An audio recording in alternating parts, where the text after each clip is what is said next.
आज की कक्षा में आप सभी का स्वागत है। हिंदी निबंध के विकास क्रम में आज हम द्विवेदी युग पढ़ेंगे। जहां भारतेंदु युग के निबंधों में तत्कालीन समस्याओं को उठाया गया था, हिंदी भाषा और साहित्य के प्रति रुचि पैदा करना उनका उद्देश्य था, वहीं द्विवेदी युग के निबंधों में ज्ञान संचयन की प्रवृत्ति अधिक दिखाई देती है।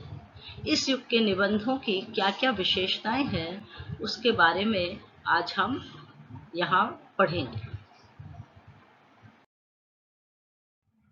हिंदी निबंध के विकास के इस द्वितीय चरण को आचार्य महावीर प्रसाद द्विवेदी के नाम पर द्विवेदी युग कहा गया है। इस समय बेकन के निबंधों के अनुवादों का बहुत प्रचार हो रहा था और आचार्य द्विवेदी ने बेकन के निबंधों को आदर्श निबंध मानते हुए उनके निबंधों का हिंदी अनुवाद बेकन विचार रत्नावली नाम से किया। इस युग के निबंधों में वैचारिकता एवं गंभीरता है, भाषा शुद्ध एवं सार्थक एवं परिमार्जित है। उसका कारण यह है कि हिंदी का यह जो द्विवेदी युग है, उसका आरंभ सरस्वती और नागरी प्रचारणी पत्रिका के प्रकाशन के साथ ही होता है। द्विवेदी युग की नैतिकता ने निबंध के पूर्ववर्ती मुखर उल्लासमय रूप को बहुत हद तक रोक दिया, अवरुद्ध कर दिया था। इसलिए हम इस युग के निबंध के स्वरूप में एकाएक एक अप्रत्याशित परिवर्तन होता हुआ पाते हैं। इस युग के निबंधों में साहित्यिक लालित्य एवं जो माधुर्य होना चाहिए वह न होकर उपयोगितावाद अधिक दिखाई देता है। इस समय के निबंधों में ज्यादातर निबंधकार स्वतंत्र रूप से न लिखकर द्विवेदी जी की मांग के अनुरूप रचना कर रहे थे, जिससे उनके निबंधों में मन का स्वाभाविक आवेग न होकर भाषा और विषय की शुद्धता पर अधिक ध्यान रहता था। इस काल के लेखकों में महावीर प्रसाद द्विवेदी जी के अतिरिक्त पंडित गोविंद नारायण मिश्र, माधव प्रसाद मिश्र, चंद्रधर शर्मा गुलेरी, बाबू गोपाल राम गहमरी, बाबू ब्रिजनंदन सहाय, पंडित पद्म सिंह शर्मा, अध्यापक पूर्ण सिंह, गणेश शंकर विद्यार्थी, गंगा प्रसाद अग्निहोत्री आदि बहुत प्रसिद्ध निबंधकार हुए हैं। डॉक्टर श्याम सुंदर शुक्ल, बाबू गुलाब राय और मिश्र बंधु भी इसी युग के अच्छे निबंधकारों की श्रेणी में माने जाते हैं, किंतु वो थोड़े से हटकर इस दृष्टि से हैं कि उन्होंने महावीर प्रसाद द्विवेदी से अपनी निबंध रचना न सीखकर अपने अलग व्यक्तित्व की छाप छोड़ी है। श्याम सुंदर दास ने समाज और साहित्य, कला का विवेचन आदि अनेक निबंध लिखे, जिनमें पांडित्यपूर्ण ओज तथा अर्जित ज्ञान का गांभीर्य है। इसी प्रकार मिश्र बंधुओं के निबंध भी शिक्षामूलक हैं। उनके निबंधों में शिक्षक का अहम अनुचित रूप में नहीं बल्कि सहज रूप में परिलक्षित होता है। बाबू गुलाब राय के समाज और कर्तव्य पालन जैसे निबंधों की अपेक्षा उनके फिर निराशा क्यों, मेरी कलम का राज जैसी रचनाओं में उच्च कोटि की निबंध कला के दर्शन होते हैं। उन्होंने अनेक आलोचनात्मक निबंध भी लिखे हैं। ये निबंध अत्यंत उच्च कोटि के माने जाते हैं। साहित्यिक विषयों पर और सामाजिक तथा राजनीतिक विषयों पर उस समय जो भी निबंधकार थे, उन सब ने बहुत सुंदर निबंध लिखे हैं। इसके अतिरिक्त हम कह सकते हैं कि पंडित माधव प्रसाद मिश्र, चंद्रधर शर्मा गुलेरी और अध्यापक सरदार पूर्ण सिंह, इन तीनों ने विशेष रूप से निबंध साहित्य को समृद्ध किया है। मिश्र जी के निबंधों में त्योहार और तीर्थ स्थानों के प्रति बहुत निष्ठा के साथ देश प्रेम और सनातन धर्म के प्रति अटूट आस्था के दर्शन होते हैं। इनके सब मिट्टी हो गया जैसे निबंधों में उच्च कोटि के मार्मिक निबंधकार का रूप दिखाई देता है। विचार और शैली की दृष्टि से गुलेरी जी इस युग के बहुत ही प्रगतिशील निबंधकार रहे हैं। इनका व्यंग अन्य निबंधकारों की अपेक्षा अधिक तीव्र और मार्मिक होता है। इस युग के लेखों में सबसे अधिक और ऐतिहासिक और सांस्कृतिक चेतना की दृष्टि से इनके निबंध, जिसमें कछुआ धर्म और मारेसी मोही कुठाव जैसे निबंधों की गिनती होती है, जिसमें इनकी चमत्कारपूर्ण शैली को देखा जा सकता है।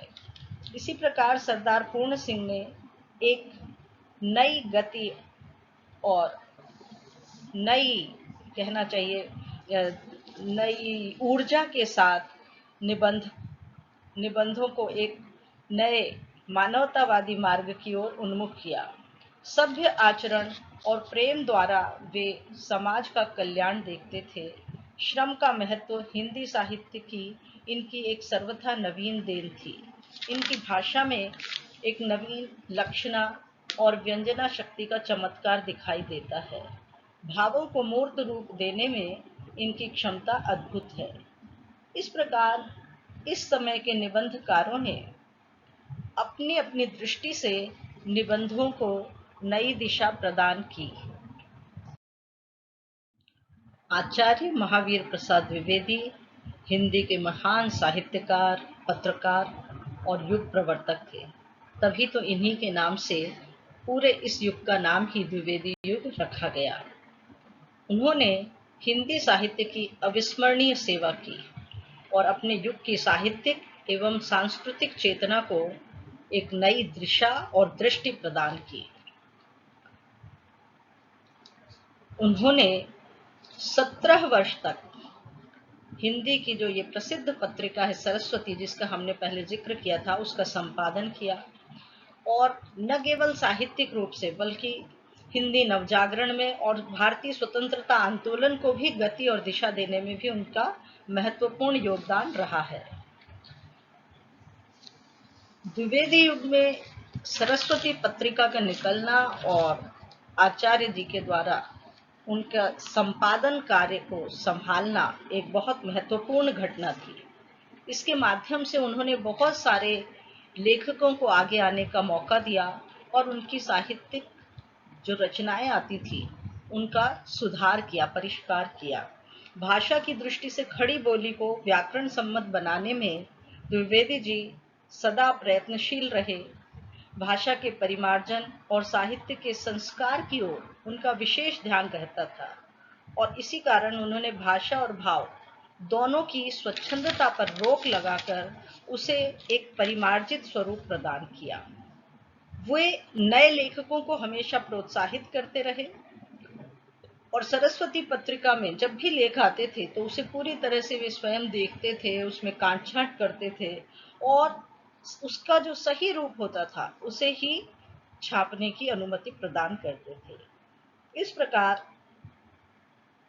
इस समय द्विवेदी जी के प्रयास से निबंधों में सुधारवादी रुख देखने को मिलता है और उससे जो भारतेंदु युगीन एक स्वच्छंदतावादी दृष्टिकोण था, लोग खुलकर अपने निबंधों में अपनी बात कहते थे, वो स्वरूप थोड़ा थोड़ा विलुप्त होने लगा और सुधारवादी क्षेत्र में आगे बढ़ चले। महावीर प्रसाद द्विवेदी ने इस युग में जो निबंध लिखे उनमें विचारों को प्रमुखता दी गई। उन्होंने कवि और कविता, प्रतिभा साहित्य की महत्ता, कविता और क्रोध आदि निबंधों का सृजन करके अपनी चिंतनगत मौलिकता का परिचय दिया। उनके निबंधों में भाषा में बहुत ही शुद्धता, एकरूपता, शब्द प्रयोग की कुशलता, विश्लेषण में गंभीरता, इस प्रकार के गुण देखे जाते हैं जो भाषा को निरंतर परिष्कृत करने में लगे रहे।